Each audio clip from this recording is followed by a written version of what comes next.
तो एक समय था जब अंग्रेज भी यहाँ के झुकते थे।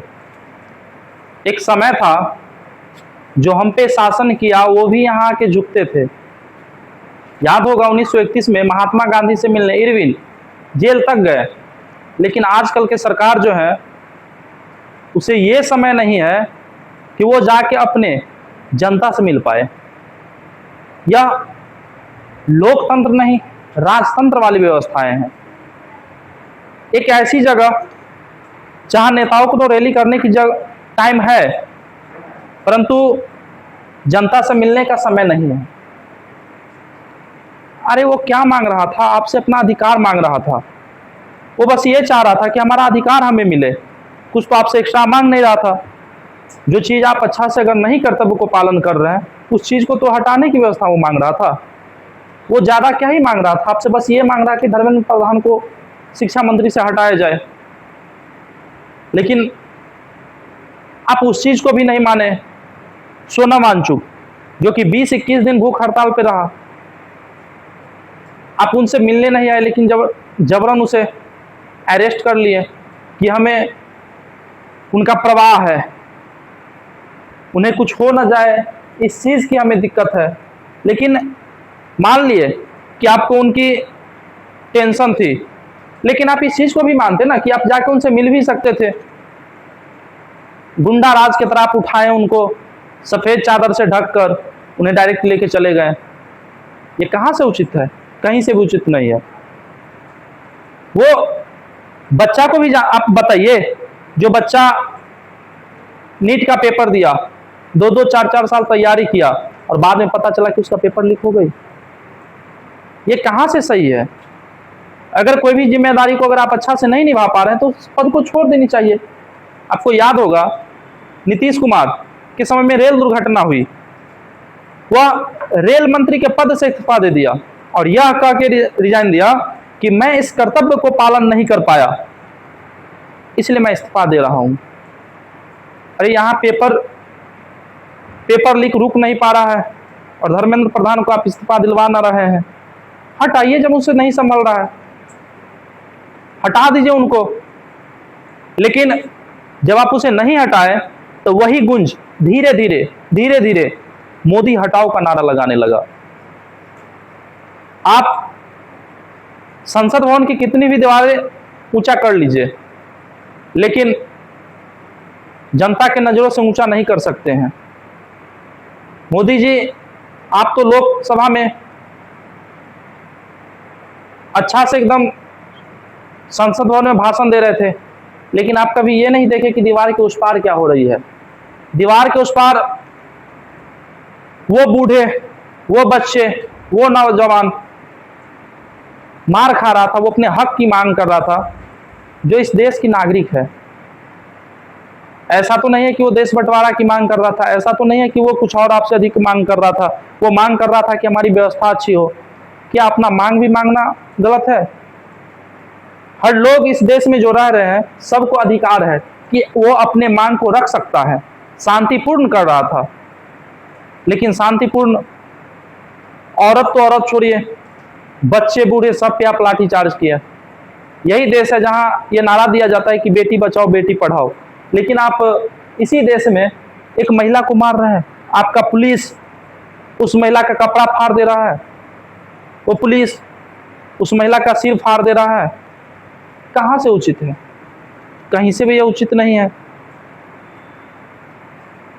वो शांतिपूर्ण प्रोटेस्ट कर रहा था, लेकिन ये भी आप सबको अच्छा न लगा। इतना ही अगर आपको चिंताएं थी, आप उनसे जाके मिल लेते। आप जेपी नड्डा जी को मिलवाएं, कुछ दिन पहले मिलवा देते, प्रोटेस्ट ना होती। लेकिन नहीं, आपको तो अगर मिल लीजिएगा तो लेवल डाउन हो जाएगा। कहीं ना कहीं आज की सरकार का ये मानसिकता हो चुकी है कि अगर हम झुक गए, अगर हम बात कर लिए तो हमें झुका हुआ माना जाएगा। अरे भाई, आपको जनता भेजा है। जनता इसलिए नहीं भेजा कि आप तन के रहिए, आपको वो अपना सेवक के तौर पे भेजा है। आप लोकसभा जाके यह क्लियर और यह डिसीजन नहीं ले सकते हैं कि आपका अपना मन जो होगा वो मानिएगा। जनता डिसाइड करके आपको भेजा है, जनता के हितों में आपको सोचना पड़ेगा। उस जनता के बारे में सोचना पड़ेगा जो जनता इस भीड़ में आपको दिख रही है। क्या सोचे इस भीड़ के बारे में? कभी नहीं सोचे आप कुछ।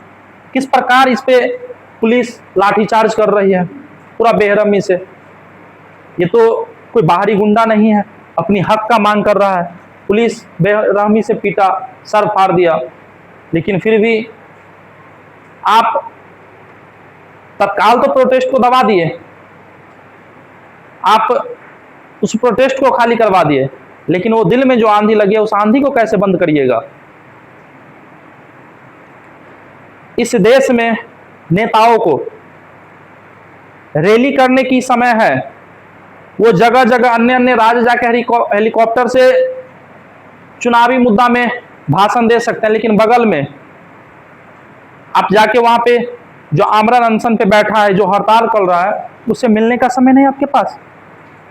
उससे भी तो जाके मिल सकते थे, क्या ही अपने हक की मांग कर रहा था। लेकिन नहीं, अगर हम झुके तो हमें गिरा हुआ समझा जाएगा। मोदी जी ये भी मत भूलिए कि 2026 है, 2029 आने वाली है, और जिस प्रकार आज आप कर रहे हैं इसकी तो जवाब जनता अच्छा से देगी। लेकिन क्या करिएगा, गलती आपकी नहीं है, गलती यहाँ की जनता की है। 2014 से आप सबको बेवकूफ बनाते आ रहे हैं। लोग की मानसिकता में धार्मिक भावनाएं भर के चुनावी मुद्दा बना के आप जीत गए, लेकिन अब धीरे धीरे जनता भी समझ रही है कि धर्म ही सब चीज नहीं है। आप जो कह रहे हैं या आपकी पार्टी जो कह रही है कि हिंदू खतरे में, हिंदू खतरे में है, मतलब जब से आप आए तभी से हिंदू खतरे में है। हर जगह लवा भारत में आपका सरकार, राज्य में, केंद्र में आप, राष्ट्रपति आपका, राज्यसभा पावरफुल आपका, सुप्रीम कोर्ट आपके अंदर, फिर भी आप कह रहे हैं कि हिंदू खतरे में है।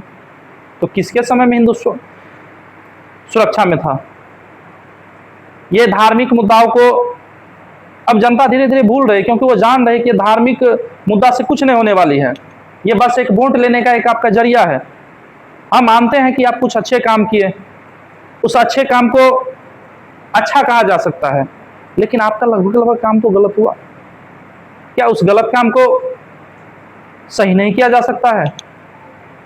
लोग इतना दूर दूर से बच्चा गया, क्या आपको क्या लगता है कि टोटल मतलब आपका विरोधी है? आप कह रहे हैं कि सोनम वांगचुक का संबंध चीन से है, आप कह रहे हैं कि अभिजीत दीपके का संबंध अन्य कंट्री से है, उसको फंडिंग होके खाना पहुंच रहा है, उसे बैक सपोर्ट मिल रहा है, तभी तो यहाँ 4 लाख का खर्च उठा रहा है वो। और जो उनका अंधभक्त है वो सब भी ये अफवाह उठा रहे हैं कि उन्हें बैक सपोर्ट मिल रहा है। ठीक है, मान लीजिए बैक सपोर्ट मिला, ये चीज़ की जानकारी तो आप लगा लिया, लेकिन आज तक आप ये जानकारी नहीं लगा पाए कि पुलवामा अटैक कैसे हुआ। आप ये जानकारी नहीं लगा पाए कि राम मंदिर में चोरी कैसे हुई। आप ये पता नहीं लगा पाए कि देश में इतना करप्शन कैसे फैल गया। बस आपको आपके अपोजिट जो खड़ा है उनके बारे में आपको जानकारी रहती है कि इस प्रकार ये हो रही है। अरे सत्ता पे आपको बैठा है यहाँ की जनता, उस सत्ता का सही उपयोग करिए। आप जो कहते हैं कि हम तो फकीर हैं, झोला लेंगे चल देंगे, अब यहाँ की जनता आपको झोला लेके नहीं जाने देगी। आपकी झोला चेक की जाएगी कि आपने उस झोला में क्या लेके गए। आपको दाढ़ी शेविंग करवाने की 2 घंटा का टाइम है, आपको विदेश दौरा करने का टाइम है, लेकिन वहां पे जाके बच्चों से मिलने का आपके पास टाइम नहीं है। एक ट्वीट भी आपका आया नहीं आया। लेकिन वही चुनावी मुद्दा रहता है तो आप एकदम पूरा राज्य के राज भ्रमण करते हैं। थोड़ा उससे भी जाके मिल लेते, वो भी आस में बैठा था। ऐसा तो नहीं देशद्रोही था, अपना हक मांग रहा था, और उसको हक मांगने के चक्कर में आप उसकी इस तरह बुरी तरह से पिटाई कर दिए। ये जो जन सैलाब आप देख रहे हैं, ये मत भूलिए कि जन सैलाब है। अगर ये जितने भी भीड़ आप देख रहे हैं, अगर ये हर भीड़, हर नौजवान अपने घर में अगर कह देना कि बीजेपी को वोट नहीं देना है, तो समझिए कि आपकी सरकार गिर जाएगी। क्योंकि भीड़ इस कदर है, अगर एक एक आदमी अपने अपने घर में समझा दिया, एक घर में कम से कम 5 वोटर होगा, उस 5 वोट समझिए, इस भीड़ को देख के आप अनुमान लगा सकते हैं कि आपकी वोट किस प्रकार कमी हो सकती है। जिस प्रकार अब देखिए पुलिस किस प्रकार एकदम बेरहमी से पीट रहा है, पूरी बुरी तरह से हमला किया जा रहा है। पुरुष तो पुरुष, महिला को भी नहीं छोड़ा गया इस चीजों में। ये मत भूलिए कि ये जनता है और आज आप वहां पे बैठे हैं तो कहीं ना कहीं ये सभी आपको वोट दिया होगा। ऐसा नहीं कि आप डायरेक्ट चुन के वहां पे भेज दिए गए, आपके मंत्री चुन के भेज दिया गया। एक बार सुन लेते। एक मांग किया गया कि सोनम वांगचुक को आप एक शांति बनाए रखने के लिए वीडियो बनवा दीजिए, धर्मेंद्र प्रधान को इस्तीफा दिलवा दीजिए, जो भी नीट का छात्र है, जो जिनकी मृत्यु हो गई या जो हत्या मतलब आत्महत्या कर लिया, उसके परिवार को 1-1 करोड़ का आप सम्मान दीजिए। मान लेते कम से कम। इस चीज को आप कल बैठक में किए, इस बैठक को आप पहले भी कर सकते थे। अरे वो व्यक्ति सोनम वांगचुक जो भूखे प्यासे 20 से 21 दिन तक बैठा रहा, लोग उसे भी गलत कह रहा है। उसे कोई चीज का दिक्कत नहीं है, उसे नहीं दिक्कत है कि उसकी बच्चा कैसे पढ़ेगा। वह आम लोगों के बच्चे की मांग कर रहा था। वह भूख पे इसलिए बैठा था ताकि इस देश में व्यवस्थाएं सुधरे। जितने उस व्यक्ति के पास डिग्रियां हैं उतना आप सबकी पहुंच ना होगा, और उस व्यक्ति को आप गलत ठहरा दिए। वो व्यक्ति को कुछ चीज की जरूरत नहीं थी, वो बस व्यवस्थाएं सुधार करना चाहता था, लेकिन वो व्यवस्थाएं सुधार करने में आप उसे ही बंद कर दिए। ये तानाशाह की सरकार नहीं, ये लोकतंत्र की सरकार है। लेकिन आप ऐसी घटना को अंजाम देके ये दिखा रहे हैं कि यह लोकतंत्र नहीं, ये राजतंत्र है, और यह राजतंत्र ज्यादा दिन चलेगी नहीं। क्योंकि अगर ये उपद्रवी होते तो ये झंडा को गिरने नहीं देते, ये झंडा को अपने दिल में नहीं समाये रहते। ये बच्चा जो वंदे मातरम, भारत माता की जय, संविधान लेकर आगे बढ़ रहे थे, ये बच्चे लाठी डंडे लेके बढ़ते। जिस प्रकार आपने वाटर कैनन, राइफल तान के गेट को बंद करवा के आप एकदम पूरी फौज खड़ा कर दिए थे, गुंडे थोड़ी थे, अपने लोग थे। जिस प्रकार आप इनके साथ मारपीट किए, इस प्रकार आपको मारपीट नहीं करनी चाहिए था। यह आपके अपने देश के लोग थे। इतना मारपीट आपका पुलिस अगर चाइना बॉर्डर पे भेज दिया जाए, पाकिस्तान बॉर्डर पे भेज दिया जाए तो इतना मार नहीं करेगा। जिस बुरी तरह से यहाँ के जनता को पीटा गया, जगह जगह से लोग गया था, आपने हर चीज ध्वस्त करवा दिया। ठीक है, ध्वस्त करवा दिया, आपसे कुछ ज्यादा नहीं मांग कर रहा था।